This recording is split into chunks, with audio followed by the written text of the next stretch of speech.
Buenas noches, ¿cómo están? Sería iluso pensar que existe en la Argentina una economía más allá de los buitres. Eso no existe. Lo que sí existe es un análisis posible más allá de los buitres. Es pensar qué pasa con la economía argentina, pensar qué va a pasar, pensar qué debería pasar, qué sería deseable, más allá, obviamente esperando que esto no termine en default y no termine en un arreglo gravoso para la Argentina, pero más allá de la negociación con los buitres. Es el ejercicio que hicimos en varios programas y vamos a hacer hoy con Mariano Kestelboim, economista de cámaras empresarias y también de sindicatos. Mariano, gracias por estar con nosotros. Vos cruzás empresas y sindicatos. ¿No te hace ruido? ¿No hay choque? No, para nada, todo lo contrario. Me permiten una visión mucho más amplia. La información es pública, no hay rispideces. De hecho, yo trabajo para sectores pequeños, de empresas bastante pequeñas, textiles, calzado, juguetes, marroquinería. Y en esos casos, el principal problema que tienen es la competencia del exterior. Entonces, el objetivo de las políticas económicas son comunes entre los trabajadores y los empresarios, con lo cual no hay problema. Cuando hablas de competencia con el exterior, a mí se me aparece una idea muy discutida estos días, es una realidad, no una idea, que es cómo administrar, no solo la sustitución de importaciones, sino cómo administrar las importaciones. Entonces algunos dicen, cortemos las importaciones, y otros dicen, hay que seleccionar eso, porque si cortás las importaciones así, el problema que puedes tener es que no vas a tener producción y en algún caso no vas a tener exportaciones, con lo cual no vas a generar divisas. Sí, esa alternativa. ¿Cómo se hace finamente eso? No, la alternativa de cortar del todo es brutal, no existe. Ninguna economía en el mundo puede hacer eso. Y Argentina, en los últimos 25 años del milenio pasado, fue desmantelando toda su estructura productiva, tiene muy poca capacidad en la producción de bienes de capital, tiene producción parcial en bienes intermedios y también tiene bienes de consumo que son necesarios importarlos. Entonces la complementariedad con el producto importado... Vamos a hacer diccionario. Economía castellana, bienes de capital son máquinas. Toda la maquinaria. Bien. Toda la maquinaria. Bienes intermedios. Y los bienes intermedios es todos los insumos, partes y piezas que las industrias necesitan en el proceso productivo que no se fabrican localmente. Por ejemplo, un caso para clarificarlo, hay agujas. Las agujas solamente se fabrican en China y en Alemania. ¿Por qué? Porque para producirlo con costo bajo es necesario tener una escala de producción muy alta. Entonces solamente pocas fábricas en el mundo y muy grandes pueden ser competitivas.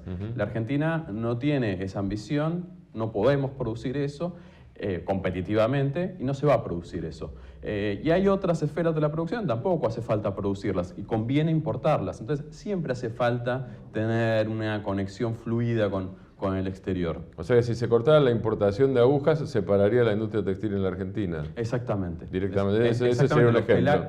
Los telares es un insumo indispensable. En la primera época de control de importaciones, desde fines de 2011, con Guillermo Moreno a la cabeza, los distribuidores de agujas estaban preocupadísimos, porque hay que conocer muy detenidamente cómo es la cadena de valor para saber dónde se puede frenar, dónde se puede demorar, dónde hay que agilizar. Lo mismo con el tema de los medicamentos. O dónde matás, ¿no? Claro. Exactamente. ¿Medicamentos decías? Y en el tema de los medicamentos fue un tema muy sensible y por eso hay que tener mucho cuidado. Entonces, hay que congeniar varios objetivos al mismo tiempo. El equilibrio en la balanza comercial, en la necesidad de dólares para pagar esas importaciones y por otra parte, el mantenimiento de los puestos de trabajo y de la actividad productiva interna. Hay que congeniar esos intereses para poder avanzar en un proceso genuino de sustitución de importaciones que vaya brindando estímulos a los productores locales para que vayan haciendo las inversiones que requiere el país para ir progresando en su desarrollo productivo. En la medida que la economía argentina va generando una estructura productiva más desarrollada, va generando también puestos de trabajo que se requieren más capacitación y por lo tanto se remuneran mejor. Son objetivos que van en paralelo, es una condición necesaria que Argentina trascienda en su capacidad productiva para que los niveles salariales, el poder adquisitivo de la población vaya mejorando. Entonces es importante tener bien claro cómo funciona esta cuestión de la administración comercial para que, bueno, que el trabajador en la casa también entienda que es necesaria la administración. Cuando vos decís que vaya mejorando, ¿va mejorando? A ver, en la Argentina, después del colapso de la convertibilidad, avanzó en un proceso de sustitución de importaciones fenomenal. Pese al proceso de sustitución de importaciones se basó principalmente en producir con altísimos márgenes de ganancia de las empresas. ¿Por qué? Porque la mano de obra pagada y medida en dólares era baratísima en la Argentina. Y por más, perdón, supongo yo, no sé si me equivoco, no soy economista, pero tuviste además la devaluación con una inflación baja en aquel momento. Totalmente. Lo cual el arranque 2002-2003 tenía como una muralla china. Como exactamente. El valor del dólar se multiplicó casi por 4 y los salarios se mantuvieron prácticamente estables en los primeros años, hasta 2003, 2004, prácticamente estables. 2003, con la convocatoria, con negociaciones colectivas de trabajo, las paritarias, empezó a haber aumentos salariales, pero fueron moderados. Y los precios internos de los bienes que no compiten con el exterior, de los servicios financieros, servicios comerciales, telecomunicaciones, de transporte, esos no aumentaban porque el mercado interno no avalaba aumentos. Claro. Los que sí aumentaron, que aumentaron un 60% en el año 2002, fueron los alimentos. Los alimentos, los textiles, que también compiten con el exterior, pudieron aumentar moderadamente, porque también dependen del mercado interno, del poder adquisitivo interno. Entonces, las condiciones entre precios y salario y tipo de cambio para la producción industrial eran hiperfavorables. Fue la época dorada de la industria nacional. Entre 2002 hasta 2005-2006, los niveles de rentabilidad de las empresas eran extraordinarios. Después... Perdóname, ¿cómo los medís? Costos locales, los salarios, el salario mínimo en 2002 era de $50. Y se mantuvo entre $50 y $100 hasta el 2004. Las tarifas de los servicios públicos, energía, luz, gas, transporte, todo se había congelado en los valores de la convertibilidad con un dólar que había aumentado 4 veces. Después bajó el dólar y quedó a 3-1. Entonces, las tarifas medidas en dólares eran bajísimas. Entonces, los costos internos en la Argentina respecto al resto del mundo se habían abaratado muchísimo y los precios sí subieron. Los precios de los bienes transables subieron entre un 50 y un 100% hasta 2006. Entonces, en ese contexto, con precios altos y costos congelados, la diferencia eran márgenes de rentabilidad. Las empresas aumentaban la escala de su producción, entonces también prorrateaban los costos fijos en un mayor volumen de producción, con lo cual sus costos medios iban bajando. Tenían un panorama excelente y por eso la industria añora esos años, pero los salarios también no eran tan altos. Recién en el año 2007 los salarios empiezan a aumentar fuertemente. Mariano, nos quedan 2 minutos de bloque. En 2 minutos, ¿cómo sintetizarías vos los desafíos como para que el crecimiento industrial no decaiga nuevamente? Bueno, Argentina hoy necesita ingreso de capitales. La estructura de precios relativos, esto que te decía antes, de que los costos en dólares eran bajos, ahora los costos en dólares aumentaron mucho. Cuando se ocupó la capacidad productiva, aumentaron los costos medidos en dólares. Entonces, para poder seguir avanzando en el proceso productivo, desarrollo productivo, y avanzar en los problemas estructurales en transporte, energía, sustitución de bienes industriales más intensivos en capital, hacen falta dólares, hay que dar un salto. Entonces, ingreso de capitales internacionales y también el fenómeno inflacionario que se vaya moderando y a ir aplicando políticas industriales que mejoren la competitividad de las pequeñas y medianas industrias, que hoy tienen costos medidos en dólares que no las hacen competitivas. Hace falta políticas industriales que redistribuyan los ingresos, por ejemplo, del sector financiero, que está exhibiendo ganancias multimillonarias en los primeros meses de este año, que se aplique una reforma tributaria para que recursos extraordinarios, tanto del sector financiero, del sector inmobiliario, del sector de las telecomunicaciones, que no están invirtiendo, que se transfieran a los sectores que sí requieren esos recursos para ampliar su capacidad productiva y generar más cantidad de puestos de trabajo y de mejor calidad. ¿Y los dólares pueden venir de dónde? En Pues si principio, hace falta dólares, hace falta capital, ¿de dónde bueno, deberían venir? Ya está el acuerdo con China. El acuerdo con China son 7.500 millones de dólares en inversión. Eso va a darle oxígeno a la balanza comercial de la Argentina. Son capitales en dólares que ingresan. Argentina también deberá negociar con otros acreedores en el mundo para conseguir acceso al financiamiento para mejorar esta situación. Muchísimas gracias, Mariano. Por favor, un gusto. Mariano Caistel con nosotros y en el bloque que viene, Raúl Quiñones, dirigente sindical.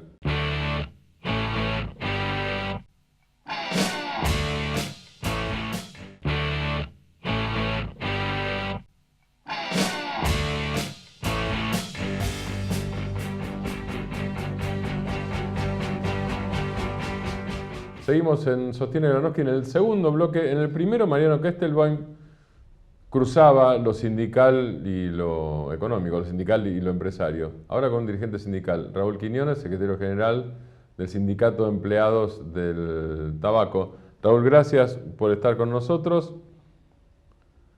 ¿A vos te preocupa la situación industrial de la Argentina? Bueno, buenos días, gracias por la invitación ante todo. Obviamente nos preocupa como dirigente sindical la problemática industrial porque estamos totalmente convencidos de por qué apoyamos este proyecto político como organización sindical, que como bien dice la presidenta es mucho más allá de un modelo, es un proyecto político que contiene muchos modelos, todos los modelos, entre ellos el industrial. Y obviamente que bueno, con algunas dificultades que está habiendo en algunos sectores, nos empieza a preocupar un poco, pero somos optimistas y creemos que bueno, la sangre no va a llegar al río, obviamente. ¿La dificultad en qué se manifiesta? ¿En suspensiones? La dificultad se manifiesta en muchos sectores, especialmente en los compañeros mecánicos, en los compañeros de labón, en los compañeros textiles. Se grafica en suspensiones, en algunos casos vacaciones adelantadas también, adelantadas, ¿no? Con un programa de retiro voluntario. Y bueno, obviamente que en algún momento se agota esa herramienta como instrumento y donde empieza a reflejarse realmente la dificultad, ¿no? El punto es, no se llegó todavía a la instancia de despidos abiertos, ¿no es cierto? Por eso te hablábamos de suspensiones, de vacaciones. Vos mencionaste retiro voluntario, con lo cual sí, ahí ya estamos ante una puerta para el despido. Y es una herramienta, digamos, sí, que suelen utilizar las empresas y que, bueno, a veces las organizaciones sindicales acompañamos como para obviamente no llegar a un conflicto y bueno, si hay compañeros que deciden, esto se ve mucho por ahí en los compañeros que están próximos a jubilarse. Claro. O en los chicos más jóvenes que a lo mejor tienen la posibilidad de pueden cambiar por ahí en el mercado. Sí. Y bueno, y por ahí tienen 2 o 3 años de antigüedad y aprovechan a llevarse 3 o 4 indemnizaciones más. Y bueno, pero como bien estás planteando vos, es una sacarle la llave a la puerta de lo que significan los despidos. Te vas acercando a la instancia más peligrosa, ¿no? La instancia más peligrosa, correcto. ¿Qué vuelta se ve desde el movimiento obrero, desde tu sindicato, desde la CGT? ¿Qué vuelta se le ve cuando se ponen a discutir más allá de las convenciones colectivas? ¿Discuten qué cosa? Vos decías proyecto político y modelo. Cuando bajás eso a tierra y lo ponés en el 2014-2015, ¿cómo lo traducís eso? Es por un lado, lo que vos estabas diciendo, que no haya despidos. Ok. Cuando te dicen, decime la clave para que no la haya, ¿cuál es para ustedes desde el punto de vista de política económica o de administración de esta crisis? Bueno, ¿cómo nosotros abordamos en el seno de la CGT la problemática de los despidos, ¿no es cierto? Nosotros sostenemos que para poder sostener este proyecto político y con un modelo industrial que se ha encaminado en forma muy importante dentro de este país, que obviamente falta profundizar, no depende solamente abordar el modelo industrial, sino que acá hay lo que nosotros llamamos en nuestra organización una segunda etapa de este proyecto político, que es la que se debe profundizar y la que se deben abordar todavía un montón de cosas que obviamente por diferentes circunstancias no se han podido abordar. Digamos. No se puede, yo entiendo que el gobierno no puede abrir 10 puertas al mismo tiempo, y una de las puertas que todavía no se ha abierto y de la cual, más allá también de los despidos, a nosotros nos genera un impacto sociopolítico y económico con nuestra gente, que es el tema del impuesto a las ganancias, es el sector de abordar una profunda reforma tributaria y financiera, donde no solamente aportemos los trabajadores a este proyecto político, sino también el sector financiero, que hasta ahora ha hecho diferencias enormes, ha hecho negocios enormes, y está bien que lo haga, está muy bien que lo haga, pero bueno, evidentemente todavía no. ¿Está bien que haga diferencias o está bien que haga diferencias enormes? Está bien que haga diferencias.